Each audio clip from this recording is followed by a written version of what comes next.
Pada video pembelajaran kali ini, kita akan belajar materi mengenai wakaf 1000 tahun Utsman bin Affan. Selamat menyaksikan.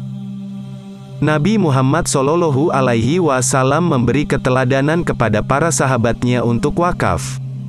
Pada mulanya yang mengikutinya ialah Umar bin Khattab. Kemudian para sahabat lainnya menyusul wakaf juga. Di antaranya Abu Bakar, Utsman bin Affan, Ali bin Abi Thalib, dan Zubair bin Awam. Apalagi pada zaman Khulafaur Rasyidin, amalan berwakaf semakin banyak dilakukan. Selain bernilai ibadah kepada Allah, juga dapat membantu kesejahteraan sosial. Wakaf dilakukan ketika mereka berada di Madinah. Setelah Nabi Muhammad SAW hijrah dari Makkah ke Madinah. Kemudian para sahabatnya, secara bertahap juga hijrah mengikuti beliau ke Madinah. Mereka hijrah meninggalkan kota kelahiran tanpa membawa apa-apa. Mereka kemudian dikenal dengan sebutan sahabat Muhajirin. Kedatangan mereka di Madinah disambut sahabat Ansor, yaitu penduduk Madinah yang beragama Islam. Dengan senang hati, ramah, dan penuh ketulusan. Mereka tiada beda dan sudah dianggap sebagai saudara sendiri. Kaum Muhajirin selagi di Madinah menghadapi persoalan kesulitan memperoleh air bersih. Apalagi sewaktu di Mekah sudah biasa minum air Zam-Zam. Kaum Ansor juga merasakan, karena air bagi manusia termasuk kebutuhan pokok. Sebenarnya, di Madinah banyak air. Hanya yang memiliki sumur dengan air yang melimpah di kota ini orang Yahudi. Setelah mendengar ada laporan tentang itu, Nabi Muhammad SAW lalu menemui orang itu. Beliau menyatakan ingin memiliki sumur itu dengan menggantinya dengan kebun yang luas. Namun, pemilik sumur menolak, kecuali kalau sumurnya dibeli. Utsman bin Affan, salah seorang sahabat beliau, lalu mencoba mengadakan kontak langsung dengan pemilik sumur. Kedatangannya suatu hari menemui pemilik sumur, menyatakan ingin membeli sumurnya. Ia menjawab, kalau mau membeli hanya air pada setengah sumurnya saja. Sebab, tidak seluruh sumurnya akan dijual. Atau kalau mau menyewa, ya silahkan. Akhirnya dicapai kesepakatan, Utsman mau membeli air setengah sumur. Cara pengambilan air sumur lalu diatur. Antara pemilik sumur dan Utsman mengambil airnya bergantian 2 hari sekali.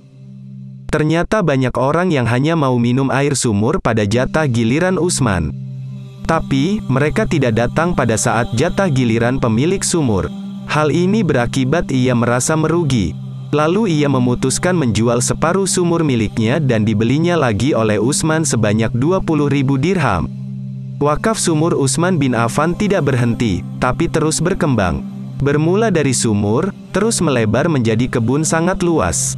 Di masa Daulah Turki Utsmani, kebun wakaf Utsman bin Affan itu dirawat dengan baik.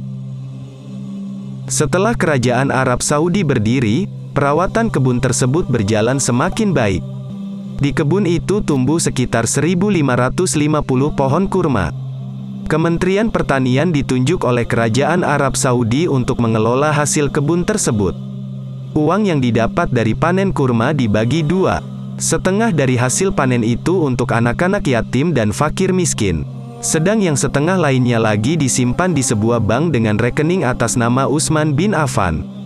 Rekening itu dipegang oleh Kementerian Wakaf. Tentu uang yang tersimpan di bank terus bertambah dari waktu ke waktu. Sampai dapat digunakan untuk membeli sebidang tanah di kawasan Markaziyah atau area eksklusif dekat Masjid Nabawi di Madinah. Di atas tanah itu telah dibangun Hotel Utsman bin Affan dari uang rekeningnya. Hotel ini berada di samping masjid bernama Utsman bin Affan pula. Kini Hotel Utsman bin Affan menjadi Hotel Bintang 5. Dibangun dengan tabungan Utsman bin Affan yang telah berusia lebih dari 1000 tahun.